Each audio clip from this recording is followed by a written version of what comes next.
Everything Co-op, bringing you information on how cooperatives can help improve your quality of life. This show is being sponsored by the National Co-op Bank, NCB. The NCB is dedicated to strengthening communities nationwide for the delivery of banking and financial services for the nation's cooperatives, their members, and other socially responsible organizations. For more information on the power of community ownership, visit ncb.coop. That's ncb.coop. Now stay tuned for your host, Vernon Oakes. Good morning, everybody. This is Vernon Oakes. Welcome to Everything Co-op this beautiful Thursday morning. And we have Mr. Hantz on the line with us this morning. Good morning, Ronald. Good morning to you and your guest. How are you doing today? Oh, good. Great to be here this morning. Looking forward to our discussion today, and hopefully we can enlighten folks around the importance of the work that's going on and around co-ops and how they can engage themselves. Great. You've started an organization called Network for Developing Conscious Communities. What is conscious communities?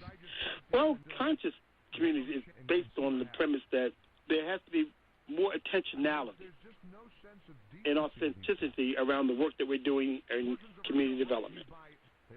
Over the years, we've seen a lot of resources go into neighborhoods, and what we have not seen is the sustained transformational work that should have been resulted from that work. And our contention is that a lot of it revolves around the fact that we've not done community development in a very conscious and pragmatic way. And so what we wanted to do is bring a broader discussion to using principle-based conscious development as a way of doing community development in today's world that we're living in. In some areas of the world, they're using conscious community development, particularly in Scandinavian countries such as Norway and Sweden. They've been practical and pragmatic about how they've been developing their communities.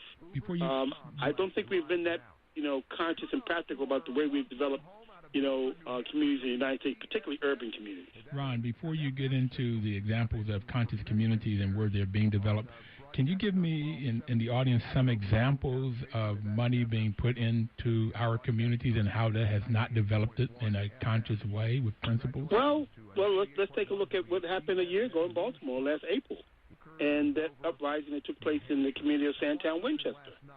In the early 90s, there were over $170 million that were pumped into that community to provide affordable housing, to look at transformational change in that community. And here it is 20-plus years later, and we saw the result of a ride, I won't call it a ride, but uprising from the community in regards to the lack of employment, the lack of continuation of providing housing opportunities for all the residents of that community, regardless of what their incomes were, being able to develop a community that was sustaining itself for future growth.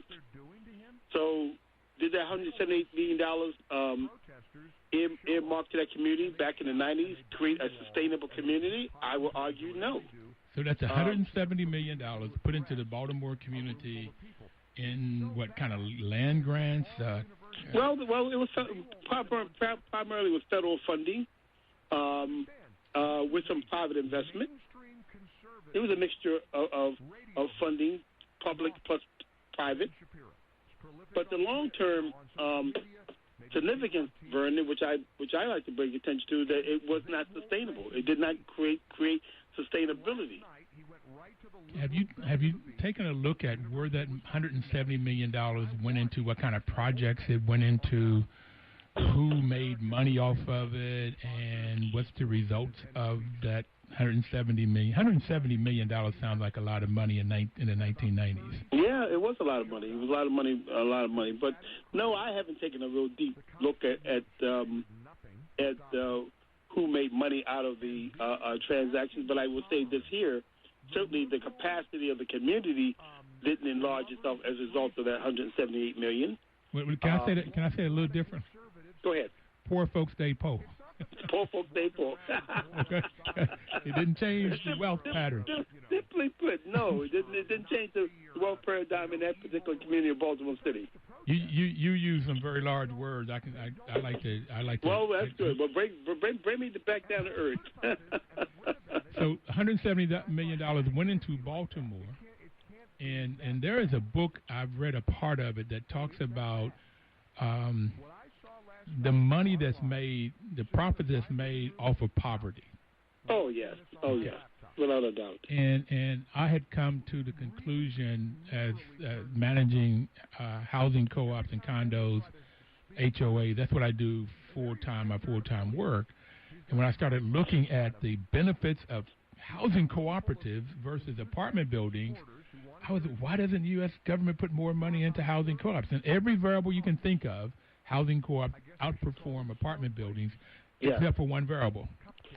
Okay, the rich get richer off the apartments, and the people that live in the co-ops and affordable housing co-ops, they get to create some wealth, not only wealth, financial wealth, but educational wealth, emotional wealth, social wealth, every aspect you can look at. They are much better off in a affordable housing cooperative than they are in an apartment where the government's put money into it. I would totally agree with you. And you're speaking to someone who not only was developing co-ops in the Washington, D.C. metro area, was my entry into community development and affordable housing, but also I was a co-op owner for 10 years in the District of Columbia. What are some of the properties you have to develop? Well, back in the late 80s, I worked for a group called Muscle Inc. Muscle was a contract organization that worked with the D.C. Department of Housing Community Development in terms of helping tenants purchase the buildings that they were residing in. And the precursor to that was that the building, once it was put on the market for sale by the owners, tenants had the first right of refusal to purchase. So under a contract with the district of government, our job and responsibilities were to assist the tenants in organizing, forming their entities, and pursuing acquisition of those properties using public and private financing. Through the D.C. Department of Housing and Community Development, through the First Right of Refusal program, we used that as an initial entree to do the earnest money deposit to hold the contract on those properties, and then we used entities such as National Co-op Bank to finance the low yield equity co-ops. And so what you said earlier is true. The point that it gave those low income residents ownership of the buildings they were living in, and not only just ownership, but they gave them the right to make decisions about how they live and the quality of living that they would be affording themselves. So I certainly agree with you in terms of co-ops. And we worked with co-ops. At that time, we were probably one of two organizations, along with MANA, that was doing this work early in the late 80s. And so we worked through all areas of the city. Again, when many of these neighborhoods in Washington weren't gentrified and they weren't transformational, but yet we provided opportunities for those tenant associations to own and operate their own living spaces. Well, you know, MANA, I'm glad you mentioned them. I came to D.C. in '86, and so started my business in '91, and in the early '90s, Muscle, Wish, MANA, and then eventually Mikasa were the developers for cooperatives. MANA went strictly to co-ops. Condos. They stopped doing co-ops. Mikasa is the only one I know that is doing cooperatives right now. But what happened to Muscle? Well, I wound up leaving the agency in the early '90s, and I think as with some organizations, I think their model for building the agency, the organization, sort of kind of outgrew the work that they were trying to do, and so they wound up going out of business. And other organizations wound up picking up that contract with the city. But you mentioned Mikasa, and the gentleman who who founded McAllister, the two gentlemen, Dave Wiley and Fernando Landis, were both project managers at Muscle Inc. Oh. And so it doesn't surprise me that Fernando with McAllister is still involved in empowering low-income residents in terms of home ownership through the cooperative housing model. Well, we have to take our first break now. I'm looking forward to continue this conversation with you, Ron, and we'll be right back. We'll get to weather, the news, and the traffic, and then we'll come back and talk more about conscious community development. Well, thank you. All right.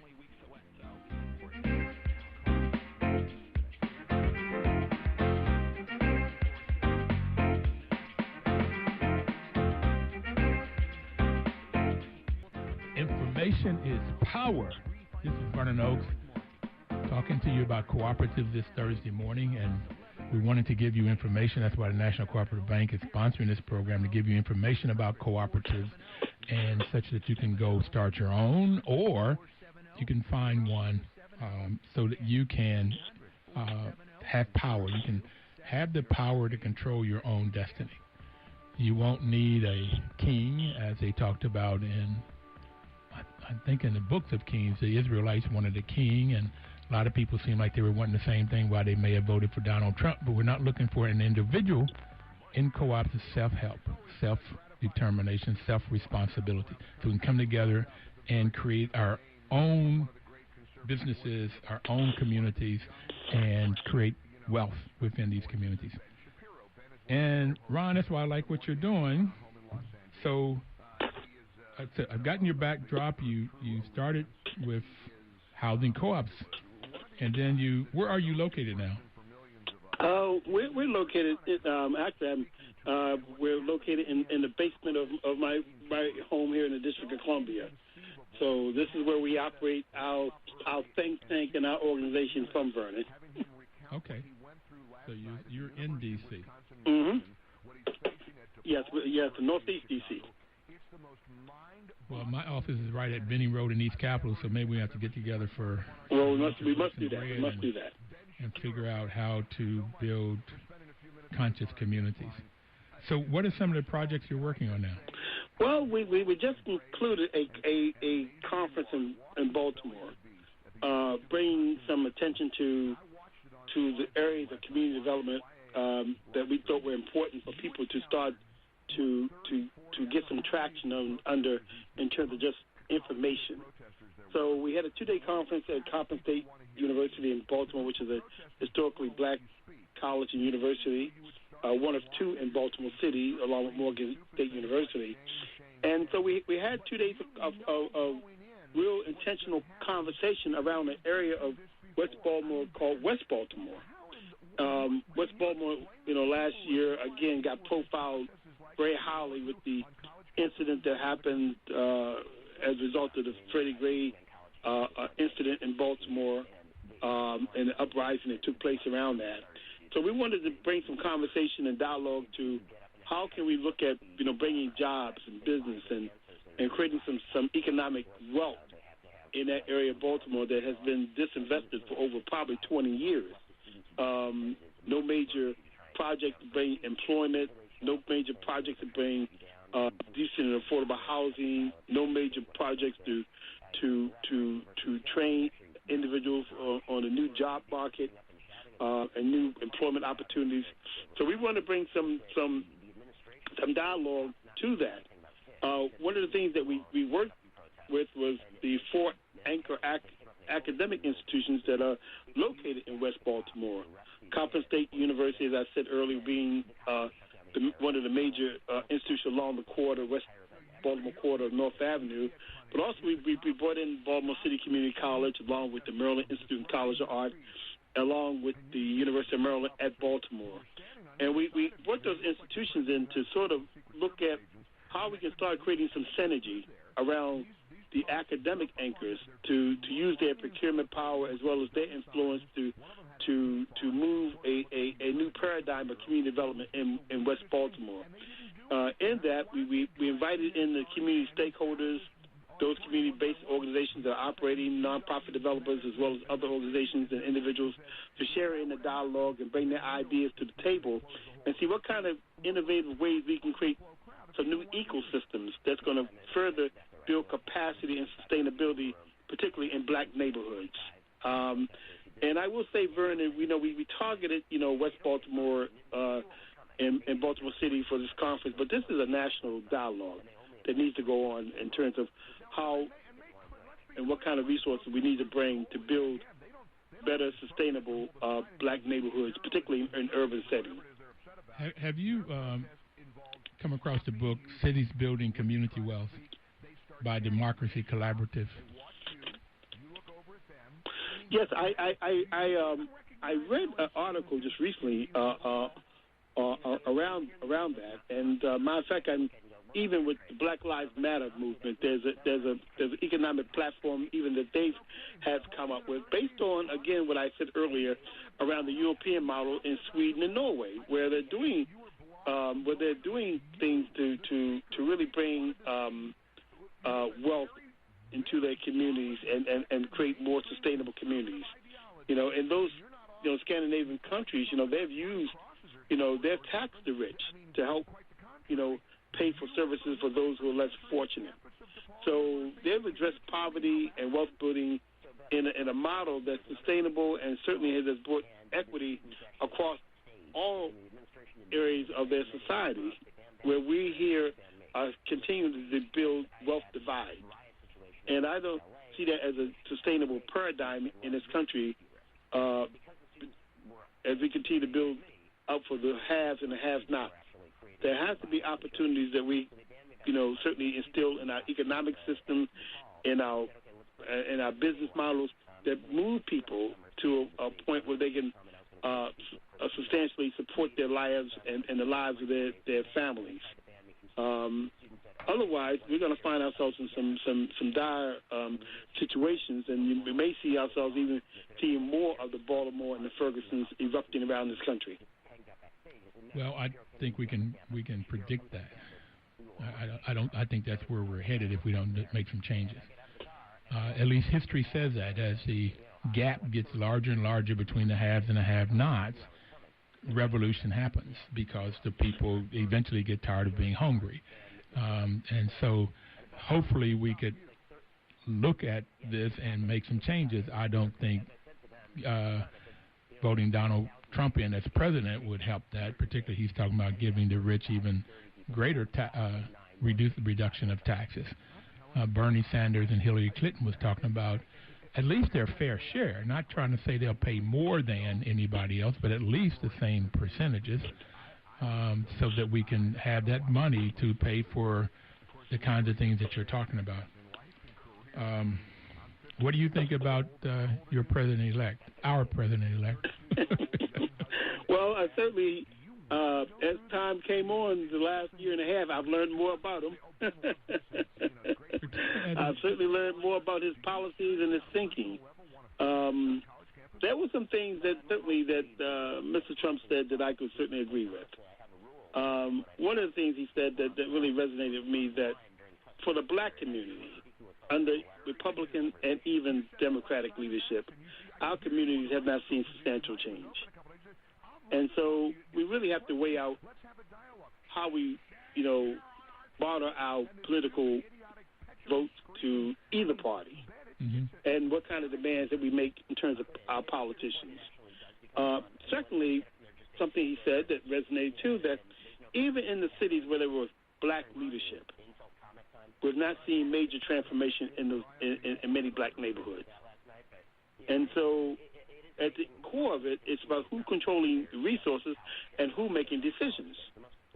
And so there were some things that he said that I certainly could agree with, but there was a lot more that he said that I disagree with. I'm hopeful and prayerful that right consciousness and right thinking will surpass and give some energy to a different kind of America than he talked about on his campaign trail. and some different kind of decision making.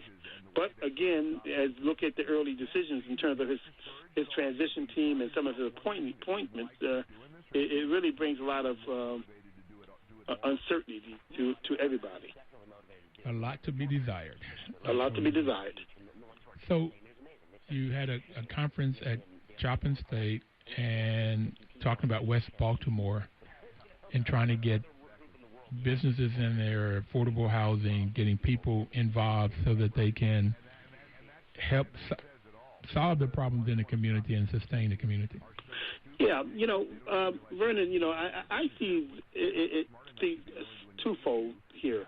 There's a model that certainly has to drive an economic engine, but also there has to be some work that has to be done consciously in terms of building a level of gratitude, a platform of sustainable ideas and innovative ideas, and based around some spiritual principles that says that we are going to connect with each other. We're going to be respectful of each other. We're going to support each other. And so when you hear so often in the black community, even among black individuals, we can't work together, I want us to dispel that language, that thought, that we can't work together.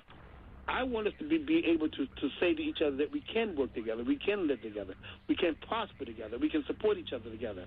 But that's going to take some work in terms of building a attitude and appreciation for each of us, recognizing each of us. I like it. The killing has to stop. We got to start putting more love into appreciating who we were. I grew up in a community where there was some violence, but the scale of violence that I experienced as a young kid growing up in Baltimore is uncompared to the scale of violence that I'm seeing now. Well, we got to stop at that comment and come back because we're taking our second break. Ron Hantz, board president of the Network for Developing Conscious Communities, and we were talking spiritual. We'll be right back. But if anybody out there would like to call in, if you have a question or comment to Ron or myself, you can call in at 1-800-450-7876. 1-800-450-7876. We'll be right back.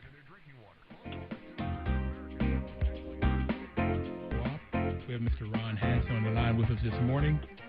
Ron, I'd like to go back. You mentioned Sweden and Norway and the conscious communities being developed there. What kinds of communities are being developed, and what are the principles in those communities? Well, again, I'm not an economist, but I just, from my readings and study, you're talking about equitable communities, and you're talking about communities that are inclusive and not exclusive economically. And so they're providing health care. They've eliminated poverty in those countries. And so here we are, in the most powerful nation on the planet, and a lot of the things that, we should have conquered, 40 years, 50 years ago, maybe during the war on poverty of the Johnson administration, we're still grappling with today. The economic divide, as you well noted, has gotten wider, broader. Opportunities have become lesser. And so we have to really go back and revisit the models that we operate under capitalism, rather not this. This model is right. It's not sustainable, and it's not equitable. Those who have resources and those who have access to resources will always control resources in this country here. They control the voice of the country because they're able to control media. They're able to control the dissemination of information. And so we really have to, if we're going to be a country for all the people, we really have to make some real commitments about how we're doing things today. Well, let me add one more. Let me add one thing to that, Ron, is that the people with money, particularly under Citizen United, now the people with money can basically buy politicians. They don't give them money. They don't put money in their pocket, but they'll start PACs, and somebody from California may be putting money into an election in Iowa with money, and they were showing that through this campaign, and such that they want to control the Senate, control the House, and control the executive branch. Why? I mean, it's really clear why. Because they want those politicians to create programs and policies that benefit them. Okay, and that's reduce taxes, give money at HUD to apartments, and they end up getting that money and creating apartments to house affordable people, and they have a good cause, but they end up making a profit as opposed to in a co-op, the people that live there. I mean, Ron, what's so strange to me, the research said simple major things like crime was lower in the co-ops than in the apartment buildings. And it's just simple. People took better care, better interest, and then they learned how to work with the police officers and the other entities. So everything works better. Yeah, I don't disagree with you, and I think what you centered it around is ownership. Yeah, I am a stakeholder. Yeah, I'm vested in where I live, and so when we look at many of the low income neighborhoods, particularly in urban areas, people don't feel vested. They don't feel like it's their community. Many times they have no decision in even the projects that come into their communities. They're thrusted on them by developers and city government, where they don't even have a voice in determining many times what those projects are, what benefits those projects bring, if they're going to be sustainable. So the disconnect exists. So when you disconnect it and you don't feel like that you have a relationship with a project or initiative, then you take no ownership of it. Absolutely. Yeah, so you don't care whether it survived or it died. And so, again, getting back to what we talk about in terms of conscious community development is that we have to build to the point that we have ownership in developing our neighborhoods and what comes into our neighborhoods and how it's designed and who it's serving. And instead of, city planners or private developers making those decisions and then thrusting those kind of initiatives into our communities. And I say the other thing too, Brandon, we have to be able to connect our young millennials today back to our neighborhoods and having them see work in coming back, moving back, buying some of these vacant properties, being the investors that turns the engine of economic prosperity in a different direction. And so I think that, when I was growing up, and many of us growing up who are millennials, who are baby boomers, we lived in mixed income neighborhoods. We lived with teachers, blue collar workers. And now many of the urban neighborhoods are those neighborhoods entrusted with just housing the poor. Yep. And we got to do a better job of encouraging our brothers and sisters to come back and make the investment in our communities, because without them bringing their intellectual knowledge and their skills back to our communities, we're not going to see the monumental changes that we want to see happen in many of these urban neighborhoods. Well, let me suggest one other idea, because the likelihood of getting those brothers and sisters to come back into the neighborhood, I think, is very slim. So let me suggest one more thing. What I have seen to happen in housing co-ops, you get people that at best have a high school education. Because the fifth principle of a modern cooperative is education, knowledge, and information, you end up training those people how to make decisions and how to run a business. And that information helps them to run their lives better, such that what you can end up doing is training the people that are there, and therefore you'll get a better community. Trying to get the brothers and sisters that come back that have gone off and got PhDs or MDs or JDs, I think that's going to be very difficult. Only way I can see that happen is once the people inside the community changes and change that community, then maybe they'll come back. And I think there's a good chance of that happening with cooperatives. Well, I don't disagree with you. And I think one of the things that I'm suggesting, Vernon, and I want to, revisit my thought, is that there has to be more than one model, more than one strategy. It's going to take multi-pronged strategies in terms of redeveloping our neighborhoods. But in essence, it has to be one of diversity. Mm-hmm. We have to have, look at how we can develop mixed-income neighborhoods because there are cities that are doing it in Philadelphia. They're doing some of that kind of work. They develop mixed-income projects where they have low-income housing mixed with market-rate housing. I worked with a community developer here in district where we did some of that early work in Columbia Heights. Unfortunately, the economic engine took it and ran it in another direction. But we began some of that work. So I'm in agreement with you. I think that, again, being able to look at some multifaceted approaches to how we develop in our neighborhoods and certainly trying to create economic diversity. It's going to be a key. Even working with the co-ops, we got to still move people up higher and higher this economic ladder. Absolutely. Mm-hmm. Absolutely. Now, in this book, Cities Building Community Wealth, they look at 20 different communities, and they talk about they call them 7 drivers: location, ownership, multipliers, this economic multipliers, where money stay in the community and the co-ops, and it doesn't necessarily stay at all if it's shareholders owning it. Collaboration, inclusion, you mentioned that already, workforce, and the ecosystems that you talked about, and looked at the difference between this community wealth building and the traditional capitalistic approach.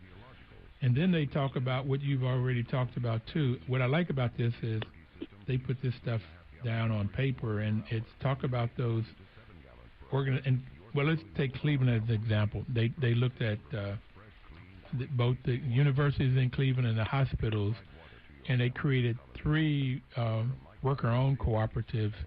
One was cleaning the linens, laundromat, if you will, but industrial. One was like a gardening to provide food, quicker food from the farm to these institutions. And the third one was energy. I think it was solar panels and other forms of energy. So they've hired about 120 people in the neighborhood in these 3 experimental businesses using what you were talking about. You brought 4 different universities in, and so they're doing some of the similar kinds of things to use their buying power to help create jobs and businesses so blacks and other people of color can learn how to run a business and increase their financial and social wealth. So do you know anything about that model in Cleveland? Well, actually, there's a model that they have started in Baltimore. Johns Hopkins University has brought, I think like 30 businesses together to look at buying and developing local economies, to working with local small business owners, and using their procurement power, purchasing power to build what we call place-based economics. So they're not supplying or purchasing from suppliers outside of the community, but they're trying to identify those suppliers and businesses within the community. I think the disconnect is that in many of the underserved neighborhoods, we don't have small businesses operating. So, again, this cooperative model can serve to start to regenerate new businesses that can tie into these institutions, whether it be the hospital or academic institutions or even mid or large-sized businesses in terms of using their procurement power to help grow businesses. We know small businesses do the hiring. Mm-hmm. And one of the challenges what I love to talk about is how do we get those returning brothers and sisters coming back out of institutions back into the employment market and back into creating livelihoods for themselves and their families. and so they can turn away from the things that took them to prisons and into institutions, and so they can build more healthy, productive lives. And I think the co-op model is going to be one of those models that certainly we can certainly look at and incorporate, working with some other mechanics, such as institutions or businesses to help spur more small businesses that can bring a different kind of economies to local neighborhoods. So some of that is going on now, Vern, and it's just that, it's not being talked about and widespread. But I think as time goes on and more is shared about it, as we do these conferences and symposiums and bring more partners together, I think that we really have some good things that we can build on and start to bring more folks under the umbrella to really talk about design and implement. Well, I like what you're doing, bro. I really like what you're doing. Last week, we had Dr. Jessica Gordon-Nimhard on, who talked about that. Oh, wonderful woman. Wonderful woman. She talked about, I knew about a co-op in an Italian prison, but she talked about 3 other locations around the world. Puerto Rico was one that had several co-ops inside the prison. The one in Italy, the prisoners could belong to the co-op, and they had people on the outside that belonged to the co-op, and it was a bakery.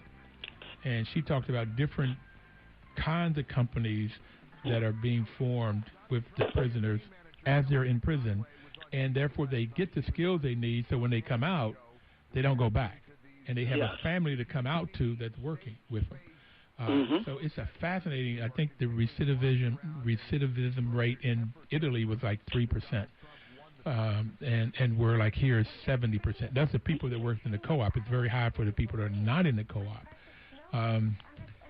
This co-op has answers to a lot of different things because it gives people dignity. And the lady that was the president of International Cooperative Alliance said it allows people to come out of poverty with dignity. And we're going to leave it there to take our final break. The hour's almost over, Ron, but we'll be right back.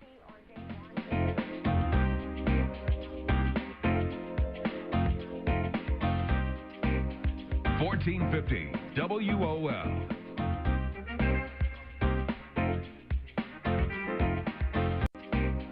$14.50 WOL.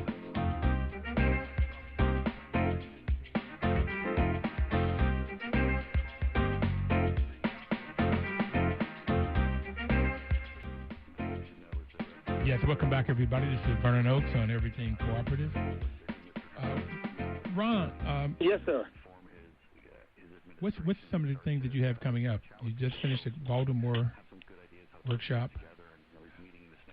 Well, in 2017, we're as our board has, we're over the next couple months, we're looking out in terms of 2017 already, Vernon. We're going to be looking at symposiums and training opportunities to bring capacity to many organizations that are doing the work. We often hear the term food deserts, and operating where we don't have access to good foods in our neighborhoods. But we have organizational deserts as well in many black neighborhoods where there's no organization operating at all. So one of the things that we're going to be working on in 2017 is, again, how do we start building capacity within our neighborhoods of establishing organizations and strengthening those organizations that are existing. Secondly, we're working with a group of four organizations in terms of a conference in May of next year. I'll keep you informed on it. We're putting the finishing touches around the People and Places conference that was held here in Washington, D.C. in 2015, and we're reconvening that conference again in 2017. Inside of that, Vernon, we're looking for partners. We're looking for folks that we can partner with consciously, who believe in conscious development, who are willing to give up some control at the table to allow other people to grow. I think that's one of the biggest hindrance to a lot of what is going on is that you have people in mid-level positions in government, particularly in government, that have no connection to black neighborhoods. And so that only now exists in public sector, but it can exist in the private sector, with the banks and the foundations. So there has to be some more dialogue in terms of how we build these bridges and create what I call authentic relationships that people start to get to know and experience the work that folks are trying to do, and bring partners to the table that can support that work. So that's what we're going to be trying. That's part of our work in 2017 is to start to build more of those intentional external relationships, but also to strengthen the internal relationships within our communities. If somebody wanted to partner with you, either is an organization out there would like to partner with you, or somebody want to donate some money to you, how would they do that? Well, they can visit our website, Vernon, www.ndccnetwork.org. We do have, ways people can sign up. We are a network organization. We are really trying to build a national network of black professionals as well as organizations doing the work in our neighborhoods. They can call me directly, 410-961-8697. Say that again. I'm open to ideas. Say that again. 410. Yes, 410-961-8697. We are open to ideas, man, and we're open to working with folks who are truly committed to moving this paradigm of community development consciously in our neighborhoods. So whether you're young, whether you're old, whether you're rich, whether you're poor, there's a room under this umbrella for everybody. And that's ndccnetwork.org. And you do accept cash donations? Oh yes, we started as a grassroots initiative, certainly right now, and we've continued that paradigm. We're building capacity, but yes, in order to do the work, we certainly have expenses to incur it, but more importantly, we're asking folks to come and join the effort. And this next 4 years, man, we don't know where we're going, man. We don't know where we're going, but I do know this is a time for us to look at building our organizations and strengthening ourselves. In light of what may happen and what may not happen in the next 4 years, we have to make a commitment to building ourselves and building our organizations, our black communities. Well, that's what I like co-ops. It says self-help. That's what I'm talking about. Self-help. We can't look for the federal government or... No, we can't. Or anybody else. We've got to do it for ourselves. We have to build wealth inside our neighborhoods. Yeah, I totally agree with you. Now, I want to turn over just a little bit more on this vision for Black Lives. Coming out of the Black Lives Matter, they've created a economic policy. Matter of fact, there's 6 different strategies in the war on black people. Reparations, and their reparations is payback, but it's not 40 acres and a mule. It is just the government providing grants like the government does to help create what you're talking about within our communities. Invest in harm, divest in good. The 4th one is economic justice. 5th was community control. And the 6th is political power. And in their economic justice, they're talking about creating cooperatives, housing, and cooperative housing, cooperative consumer cooperatives, or worker cooperatives. So they are seeing cooperatives as a vehicle for this strategy of building this wealth, having the control that you're talking about, but doing it consciously. I like your conscious development, community development. I like that a lot. Is there I'd like to know a little bit more about what you did in 2015 that you're going to parlay into 2016, 2017. What was the event like in 2015 ?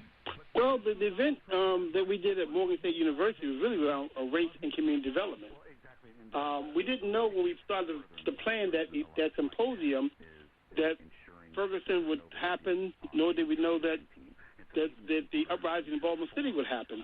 But one of the things that I've experienced after being in this business for 30 years is that there's always been a race divide around the work that we've done in community development.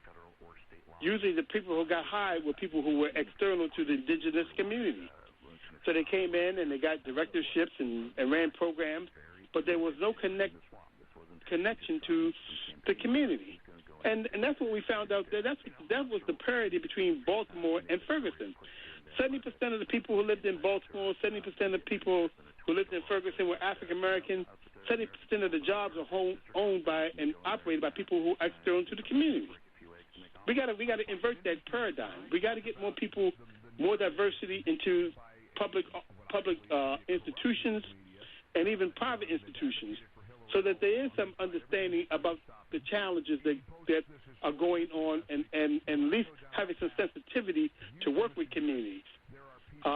When you talk about working with some folks, then they come and ask you who's on your board. Well, you may not have a banker on your board. You may not have a college president on your board. You just may have some people who just committed to want to see change and see change done in a righteous way. And so they commit themselves to volunteering.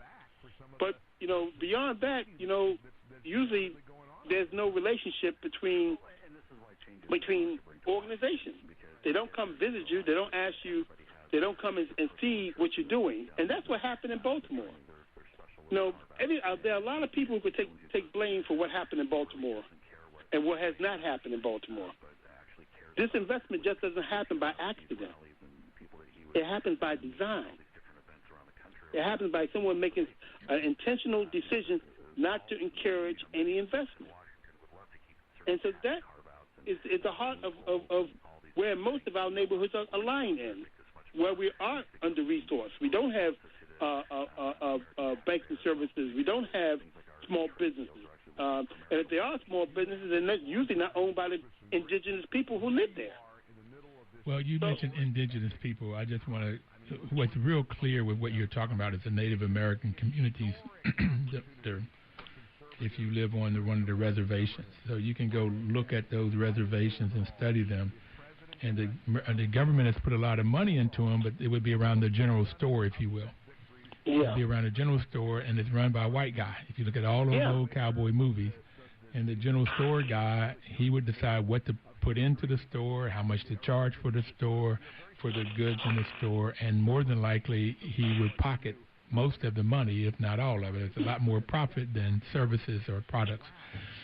And the Native Americans had no say in anything, and they had no businesses, and what they did with no hope was they medicated themselves with alcohol, and now they can medicate themselves with legal drugs or illegal drugs in these communities there's no hope. So indigenous people, it doesn't make any difference if it's Native American, Black Americans, Latino Americans, Puerto Ricanians, Mexicanos, just Guatemalans. It doesn't make any difference when there's no say and no hope in the community. That's right. So I agree with you 100%. Hope in the community through conscious effort, and where people can see and have ownership and control, and therefore they can direct their community. I love it, bro. Well, thank you. And so I would like to see how I might be able to get involved a bit with you and see how we can work with this community wealth building stuff with Democracy Collaborative and the vision for Black Americas and any other poor people or indigenous people in the world. The same thing happens for poor white folk. Oh yeah. Well, capitalism is a non-discriminator when it comes to color. Green? No, they discriminate with green. They want to keep everything but green. Right. Yeah. What's the last word you got to say, bro? Well, the last word I got to say is people get engaged. It's gonna take these. We don't know what tomorrow brings, but we know what we can do today. And I'm encouraging, folks to get engaged. Don't stand on the sideline